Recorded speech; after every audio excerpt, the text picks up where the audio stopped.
చెప్తాను, మీ పిల్లలకి పెద్దలు మీరు నమ్మండి, కానీ సోదలేదు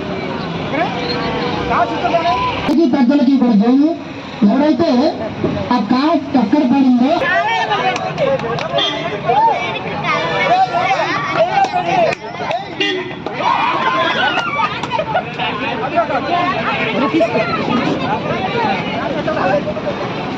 మీకు